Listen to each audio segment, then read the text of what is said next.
Hi, good evening. I'm Yaakov Katz, a senior fellow at the Jewish People Policy Institute, and welcome to another episode of our inside look at Israel's war against Hamas and an update and everything that's going on with this war. This evening, we have a very interesting conversation that I recorded earlier this morning with former Major General, retired General Yom-Tov Samia, who used to serve as the commander of IDF's Southern Command as well as of the Gaza Division.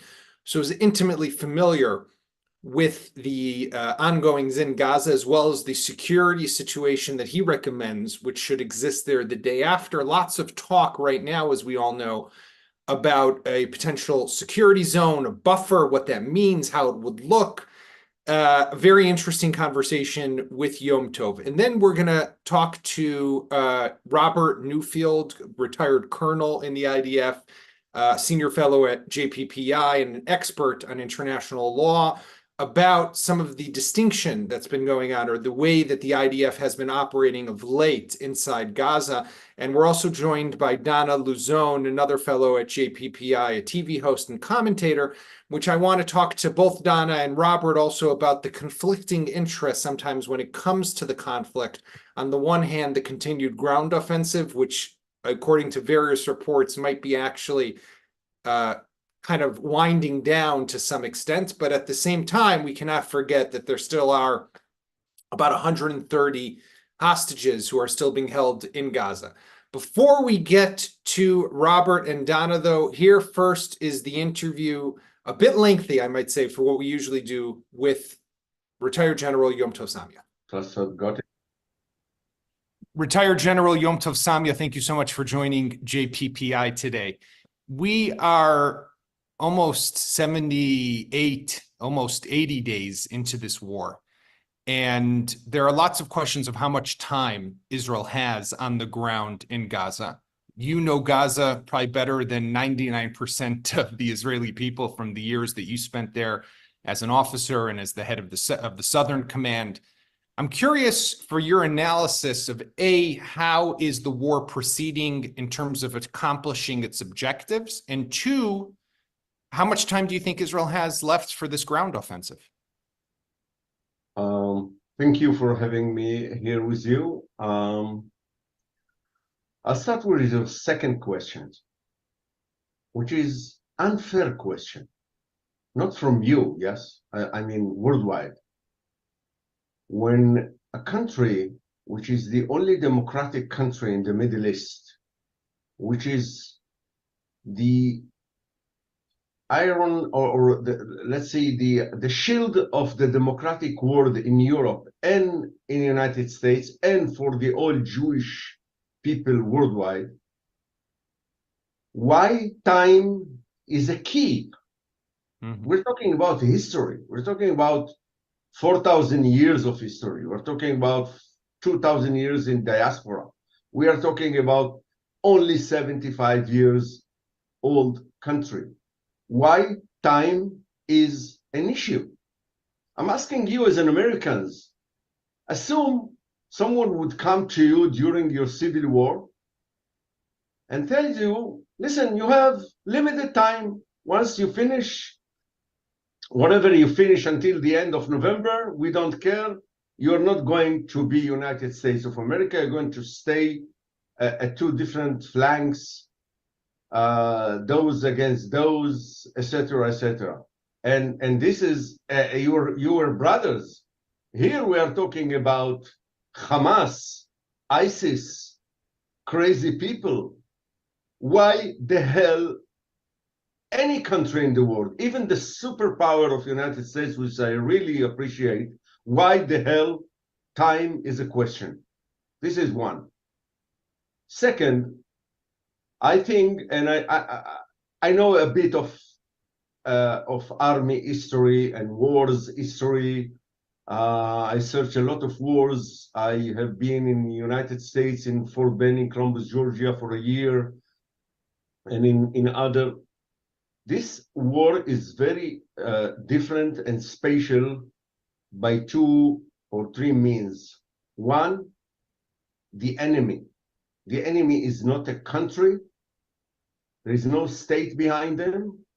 The enemy is a terror organization organizations, Hezbollah as well, who the last to care of for them is their people.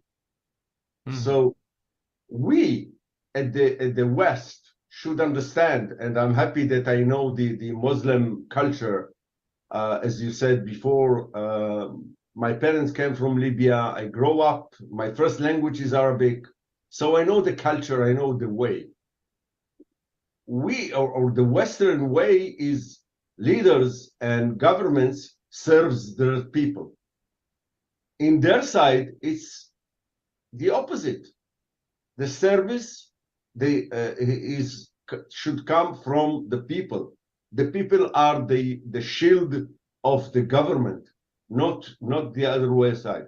Right. So one is the kind of the enemy. The second, which is very special, I don't know any other war ever that someone is fighting others with a terror organization, not a state, while the other one is holding 241 hostages, include kids, six months old, okay, and 85, 87 years old women and ladies on wheelchairs. It's abnormal, and they are holding them in hidden places. No visit of the Red Cross, no visit of the United Nations. No one knows anything about those hostages, even during the exchange that we made by releasing some of their prisoners, and they released some of those hostages. We didn't know the final names until the last minutes. Even the Red Cross didn't know. They just pushed 10 people to his car and sent them to us like packages. So this is the second issue. And the third, for us at least, the brutal attack on October 7 was against kids, women, kibbutzim, villages, slaughtering people, raping women, cutting. I don't know what even, I can't even talk about what they did. And terrific things. Yeah. Yeah, and terrific, crazy things, which no one in the normal world can think about. So those three keys issues making this war very special. And I'm connected that to your first question, or was second, which I answered first. After those three special circumstances around this war, why the hell time is a key issue? Because there is Christmas, because there is vacation in the United States or elsewhere, because there is election in the United States or elsewhere. I don't give a damn on all this, with all the respect. And I'm a religious guy, but with all the respect to the religion, they attack us on Simchat Torah. They attacked us on Yom Kippur. Who the hell is counting holidays on the other side? So please, United States, we are good friends. The relationship between Israel and the United States is a strategic relationship. The roots of this relationship goes back 200 years and more. So please be patient. Let us do the work. We must finish this war with the three main objectives: release the all hostages, vanish the Hamas from the Gaza Strip, which I'm talking about it since 2006. You can find a lot of videos with me, a lot of interviews. I do, and we'll get to that in a moment. We'll get to that. Crazy one who said in 2006 and 2008 and 2010 and 14 and 18 and 19, no one will do the work for us. We have to vanish Hamas and we have to vanish Hezbollah in the north. Wait, before that, you said three things. One is get back the hostages, vanish Hamas, and the third? The third is cutting. I believe we talked about this in the past. I don't know if with you guys, but in many other occasions, cutting the Sinai Peninsula from Gaza Strip or Egypt from Gaza Strip. Most of the weapon, the explosive stuff, and the money comes through the tunnels under what we call the Philadelphia border or the Sykes-Picot line, which is the border between the Gaza Strip and Egypt. So there's tunnels, which I spoke last week with a journalist from New York Times. She told me that 6 or 8 years ago, Hamas drove her with a car from Egypt to Gaza through those tunnels. Not a narrow car, with something she told me it looks like a hammer, means very wide tunnels between. So Egypt Yom-Tov, though, you talk about banishing Hamas. What does that mean? Because we've seen now Israel on the ground in Gaza for about 60 days. It's slow. It's specific. It takes time. There are casualties on our side. Sadly, every morning, we're talking Thursday, we wake up, 3 more soldiers were killed. We get that push notification every morning at 6 a.m. There's price on our side. There's casualties on the other side. They're already talking about 20,000 people. The Americans are asking us to stop, but put aside the Americans. Can we do it operationally? Is it possible to achieve with military means? You know, as Bill Maher says in Real Time with Bill Maher every Friday night, which I admired him and his program. He said there is very simple step to stop all that. Hamas to stop fight against Israel. A very, very simple. Right. But they don't even think about it. So I'm very sorry about the casualties on both sides, of course, mainly the innocent people, but war is a war. When I said in 2008, we must banish Hamas, and then in 2014, I was already a civilian as a deputy commanding in reserve in 2000. I left the army in 2001, by the way, but I did reserve duty until 2015. And when I said in 2014, we must banish Hamas, some of the army headquarters, chief of staff, Benny Gantz and other, they says, it will cost us 300 casualties. Now, where are we? Very close to 2,000 in our side. 2,000. 1,400 of them are innocent civilian kids who were partying in the Nova festival. Yeah, they've been slaughtered like in the Holocaust, even with the brutal things that we see here. So the soon we will vanish Hamas, we will have less casualties in the future. And about your question, vanish Hamas, we cannot kill ideologically, okay?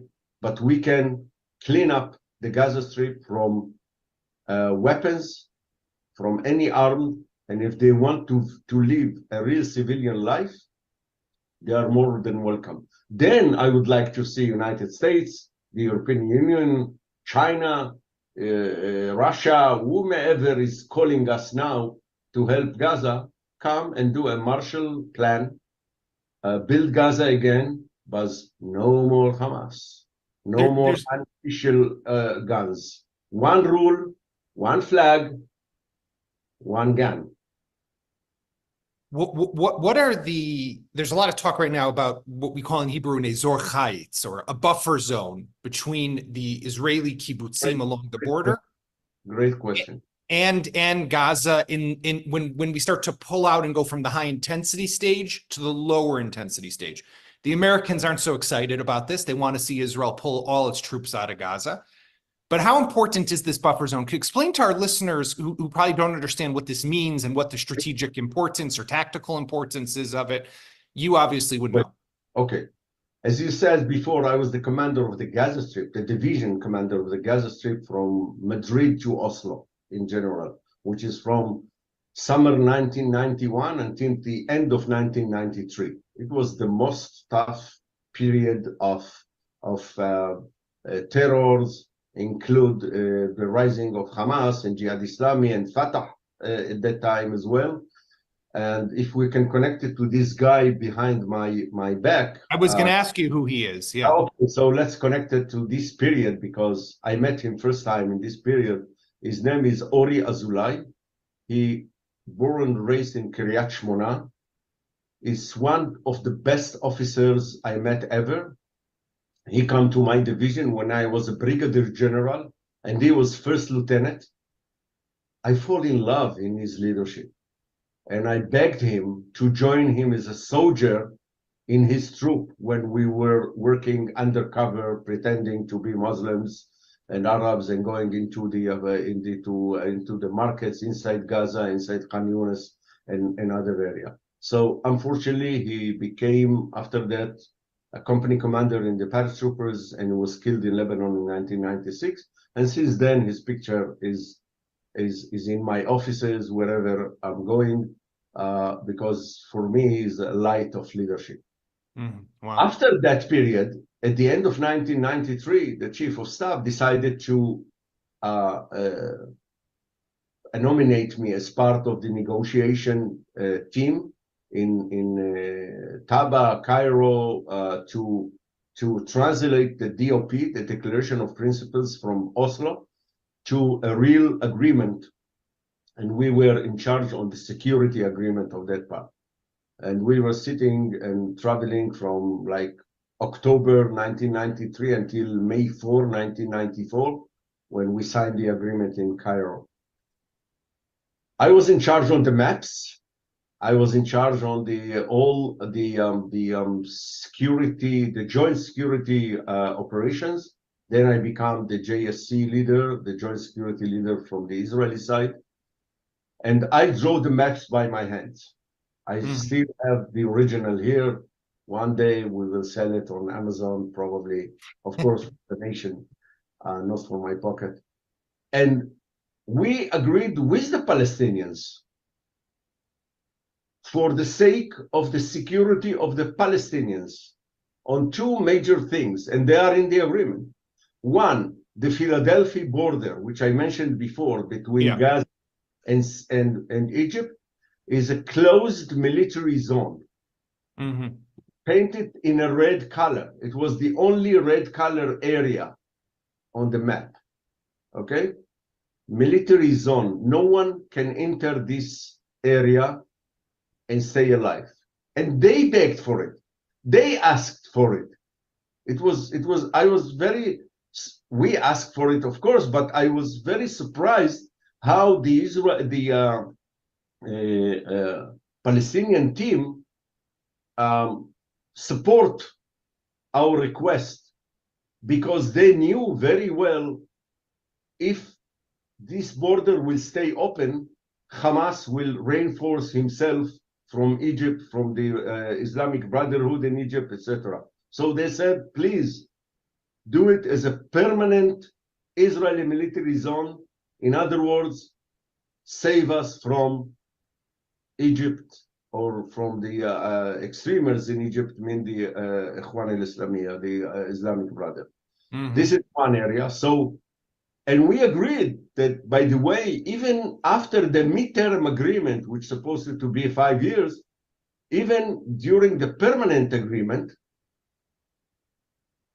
this border will stay under Israeli control. Of course, they wanted that the Rafah passage will be under their control, blah, blah, blah, but we didn't agree, and they knew it's international. So basically, it's still needed today, is what you want to say, right? It's even much more needed today. Much more needed. And the fact that we insist to have it shows you, unfortunately, Ariel Sharon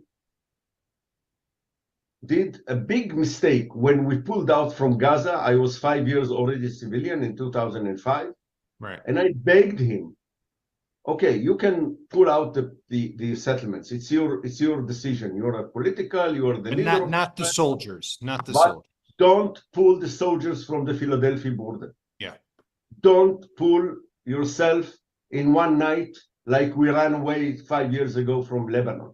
Right. Don't pull away without coordinating with the Palestinian Authority and stay there as an army post for few years more to help the Palestinian Authority to be stronger. Unfortunately, he didn't listen to me. He listens to others, include Americans, right, include the United States, by the way. So you're not always right. United States of America. We know our problems. Right. The second part in this map was the military zone, you call it. It was a dot line, 1 kilometer, 1,000 meters from the fence of today, the border, into the Gaza Strip, which most of it were only agriculture area. And we agreed together that in this, we call it security perimeter of 1 kilometer wide, that no one from the Palestinian side can step to this area. It's agriculture area. With a weapon, Israel have the right of hot pursuit. In case something happened on defense, we can do hot pursuit after the terrorists into this area without coordination with the Palestinian Authority. We just have to let them know that we passed the fence and we are running after a terrorist attack. And the Palestinian police, cannot enter this military or this security perimeter with weapon. What's happened after and they kept it, by the way, from 1994 until 2005, give and take, they keep it because it was agriculture area. They didn't have any reason to be there. In recent years, though, they've gone as close to the fence as they want. 2005, when we pulled ourselves from Gaza, all of a sudden, after one night, the Hamas built their posts there, and first the Palestinian Authority, and then the Hamas. Right. And the same, by the way, happened in May 24, 2000 with Hezbollah, when we ran away from Lebanon with the same mistakes. Okay, on my next book, I have a huge chapter about one-sided steps in the Middle East and the meaning of it. Interesting. By a Muslim culture, by an Arab culture, not by a Western culture. It is not a border between Netherlands and Belgium. It's not the border between Sweden and Norway, guys. We are living in a much, much different area and regimes around us. Yom-Tov, I want to thank you so much for joining us at JPPI. This is fascinating, and we're going to have you back on the show again because your input and insight is so important. So thank you very much. Thank you very much. So that was very interesting, and you know, obviously a bit of a historical review there of how they got it right back then and everything went wrong. But I found it to be very interesting and kind of Yom-Tov's perspective. What he spoke about, which I just to make sure that people who were listening understood, is that while he stepped down back in 2001, he stayed on as what you can call the deputy commander of the Southern Command for a number of years. So during Operation Cast Lead in 2008-9, and also during Protective Edge, the big Gaza war of the summer of 2014, he was the number 2, or basically the shadow to the commander of the Southern Command. So he was very much intimately involved in planning of the operations as well as the execution, just up until, you know, very recently. Robert, I do want to start with you, though, because one of the things that's come up lately, and, you know, every morning here, and I mentioned this before with Yom-Tov, we wake up to those 6 a.m. push notifications with the dead, the soldiers who were killed the day before, telling us who they are, their stories come out. I dread looking at my phone every morning, as I'm sure millions of other Israelis do.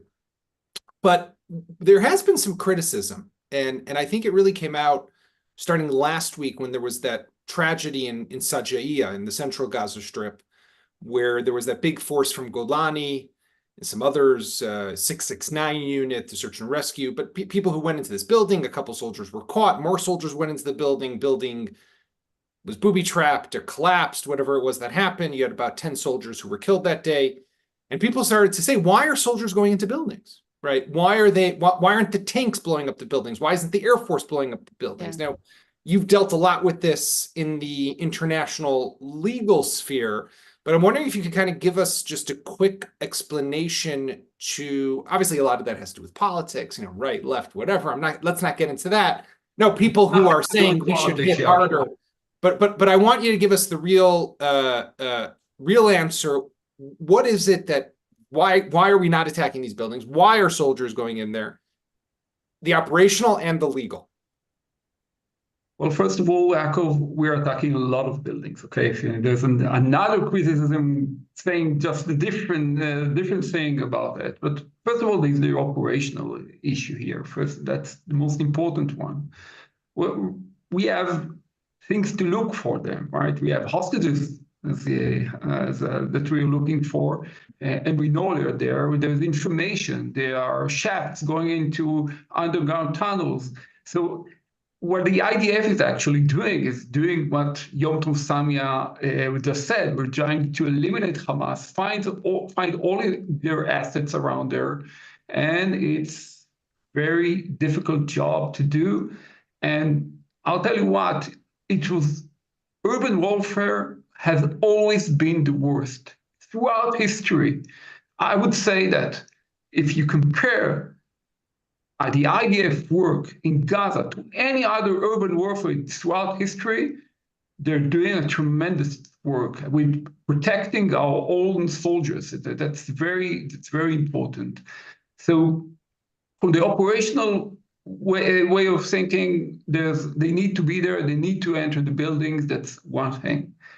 From the legal perspective, there's international law allows forces to act in a very open fire against things that are in their location or their purpose can be dangerous to them. They can act against it.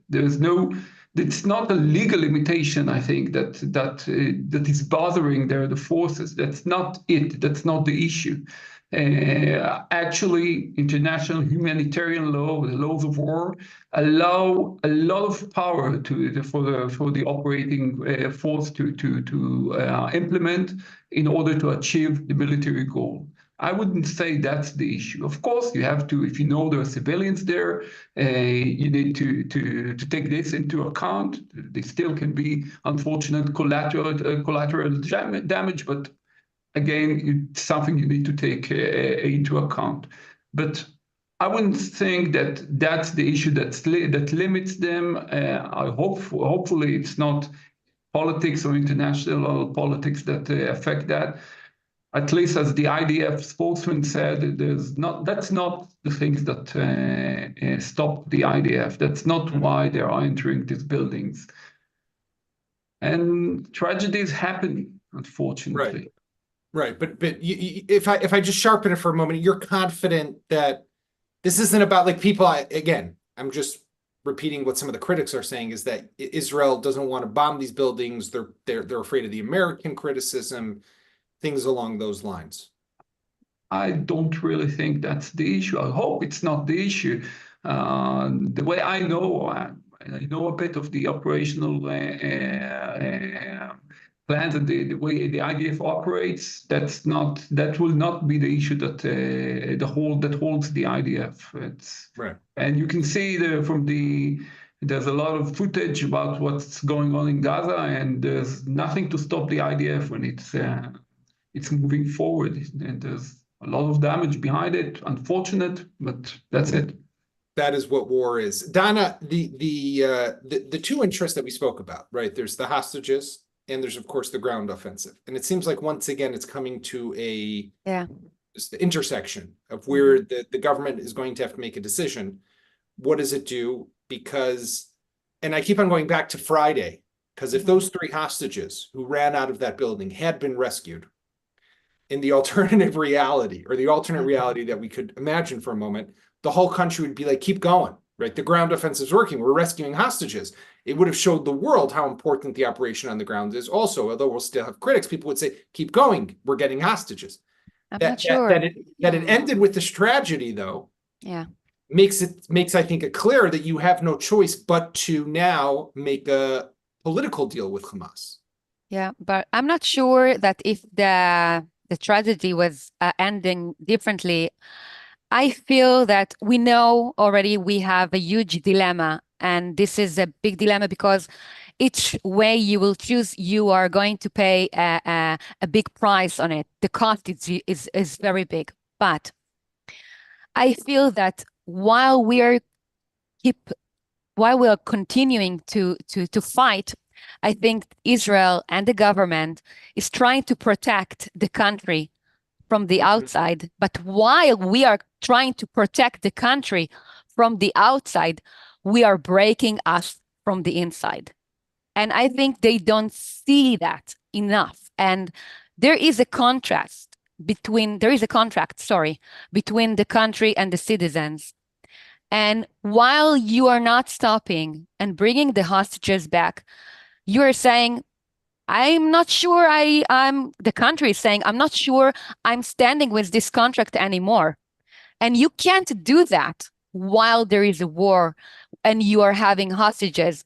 If you want to change the rules and if you want to open the contract between the country and the citizens, do it after the war.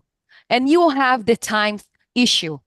You can bring the hostages back now, stop fighting, and start again in a month and even in 2 months. You had so many years to kill Hamas. Now, when they are forcing you to do that, you're saying, now I don't have a choice. But you have a choice, and you need to decide to stop, bring them back. And I'm not mixing what happened, the tragedy with the 3 hostages. I don't think we need to put this in the story of our decisions. And again, I think the sentence we need to think about, and if I can say that out loud for the country and for the prime minister and who is taking the decisions, while you're trying to protect the country from the outside, you're breaking the country from the inside. And I don't think there is a way back. If they won't bring them back, I don't think the country will be able to handle that. And it will break us down. I'm sure of that. Robert, I see you have a bit of a smile on your face. So tell me what you're thinking. I fully appreciate Dana's perspective on this. First of all, I need to say that, to my opinion, that tragedy, something that shouldn't have happened. People that are raising white flags, walking outside and without anything on them, and that shouldn't have happened. And I do think you're right in the sense that if this had happened differently and resolved in us bringing hostages, our standing in this negotiation would have been a bit different. The same negotiation also that Dana is speaking about now, and I agree with her. We need to bring them back. I have to say, I have a different perspective as to whether the question is at all price, and it's not all up to us. If I understand correctly, the picture is that we would be happy to give a lot to bring them all back, but Hamas is insisting not on something which is temporal, so insisting on us getting out and just of course. Let's the war. Of course, but I think the military power, if the use of military power is important, and that tragedy that shouldn't have happened could have made a big change, not only at our side, but on their side too. And that's also another, going back to your first question as to why entering buildings and why going the hostages, right, partially. The hostages are there. This is a clear example there. We could have saved them twice or 3 times, and it's a real shame. But you're not worried about the time issue. You have time to kill Hamas. You don't have time to bring the hostages. So I don't think, but again, Yom-Tov Samia says in the question that I asked him also about the time. Yeah. Who the hell is America to tell us about time, right? No, I'm not talking about the time of America. I'm talking about the time that we are afraid what will happen to the hostages. No, that I understand, but you do have, so you could say I have 3 clocks that are ticking. Yeah. Or 4 clocks. I have the clock of IDF operations, ammunition, soldiers, reserves, how long I can keep them in, all of that, the operational clock. I have the clock of the resilience of Israeli society. I mean, at some point, Israelis will get tired. There's war fatigue. People, families that don't have their loved ones who aren't home, employees, companies that are, you have 300,000 reservists. That's almost 10% or 7 or 8%. But please, one second. Okay. Of our workforce, not there. That's clock 2. Clock 3 is the hostages. I'm not giving them in any order of priority. Of course. 3 is the hostages. You're right. Their clock is ticking. They're being starved. They're not getting medical care. They're being abused. That is a clock as well. But clock 4 is the clock of the window that we get from the world. Now we could say, like Yom-Tov Samia says, I'll paraphrase, go to hell, right? But in reality, it doesn't work that way. And I think we all know that. So therefore, there is the window is not endless to destroy Hamas. But there is another thing you forgot to put in clock number 2. You said in clock number 2 that the citizens are getting tired, also the ones who are fighting and the one who are waiting for their loved ones. But in that clock, there is something that calls the contract between Israel and the citizens. This is the clock. And if you, what is the message you are sending to your citizens if you are not stopping and bringing the hostages? Why, sorry, this is a very difficult sentence I'm going to say. Why should I stay a citizen in Israel if I know that no one is going to bring me back if I'm being adopted? I'll give you one quick reason why, Donna, because outside of Israel, it's really not better. But I hear you. No, I do hear you. You understand. Your point is very valid, and you're right. There's a social contract between the state and its people. Of course. And that was I think too difficult. Had it just been soldiers who were abducted, that would have been one thing. The right away when it's hostages, when it's civilians, it's another thing. Robert, I want to ask you, just on changing gears for one moment. You were part of a lawsuit or a case that was filed today on behalf of, I think, 1 or 2 of the hostages against the Red Cross. More than that, we have plenty of hostages there. Some released, some still there. Right. Against the International Red Cross. The best description I've heard of them is they are something like a taxi service, right? They pick people up, they drive them to the border. That's the lawsuit. That's not their job. Right, but they don't do anything. In other words, we're 80 days almost into this. We don't know what's happening to the hostages. Explain to us what this lawsuit is. Okay. And what should we expect? Can we expect more from the ICRC? Definitely. Yes. That's the idea. That's the entire lawsuit, which is precedented. There's nothing like this around the world because I guess no one really needed to bring one. But generally, the Red Cross have a very important duty for us, right? According to Geneva Conventions, I'll take, for example, the 4th Geneva Convention. They are mentioned 33 times only in that convention, because a lot of the things that the parties to the Geneva Convention have to apply to goes with the Red Cross. The Red Cross is the one who's visiting detainees or having contact with the families of those detainees. They have a huge, important role in conflicts. And what we have seen in this particular conflict, I'll say something which is kind of terrible to say, but they are reliving. This is the place. They are reliving what they have done during the Holocaust with the Jews. Exactly the same. They are passive. They are just looking the way out. It's easy to say that, yes, they are not the ones that can force Hamas to visit the hostages, but they did accept the state of Palestine to be a member state to the Geneva Conventions. So why don't you hear about them going to the Palestinian Authority saying, hey, guys, you're paying for Hamas.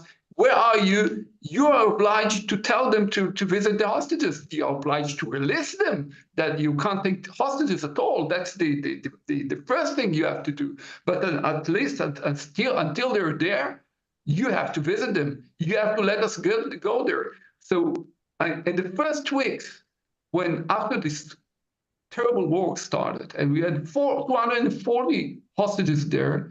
They did absolutely nothing. Absolutely nothing. I'll tell you more than that. We had one family that joined this lawsuit now, that the hostage needed some medicine to be given to him, which is kind of critical. And they went to the Red Cross here and tried to tell them, we need to bring that medicine to that person. And the Red Cross here said, not, just disregarded them, and so they couldn't do anything. So they flew to Germany because that person has a German passport, and met with the Red Cross there, only to be told or send an email. You have to read that email. It's incredible, saying to them, listen, we forward your appeal to the Israeli Red Cross, to our office in Israel, and we wish you all the best in getting contact with your family. Amazing. Incredible. So they flew to the US. And in the US, they met again with the officers of the Red Cross, and they're just disregarded them, and that's it. And that's the story. And this is not what you expect from the major humanitarian party. They have a huge role, and we believe that they have a duty of care for these people. They need to fulfill their duties with due diligence. They need to do something which is like not to be passive and work, and they just miss the whole thing. I hope it's not intentional, but it doesn't look good. It doesn't look good. I'll tell you just one side story, not the International Red Cross, but a hostage family that I know was in America and met with a senior politician.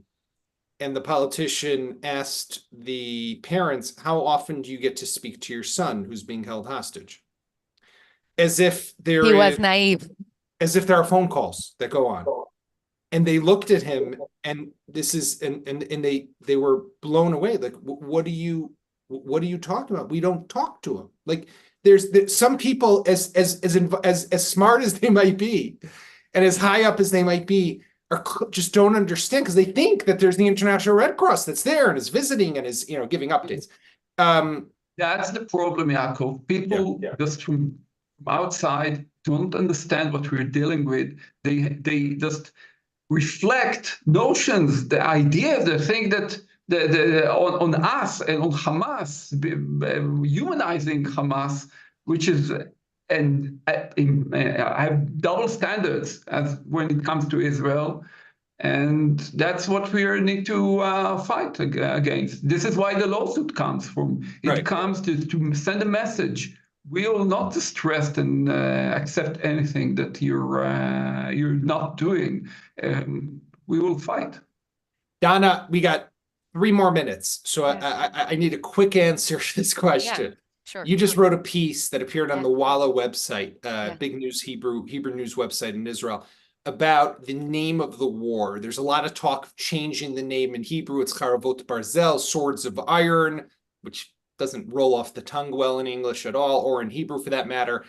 What's this? What are you talking about? Who wants to change the name? Why do they want to change the name? What do they want to change it to? I think, to be sadly as it sounds, but we said that this is the place to say the truth. So this is the truth, in my opinion.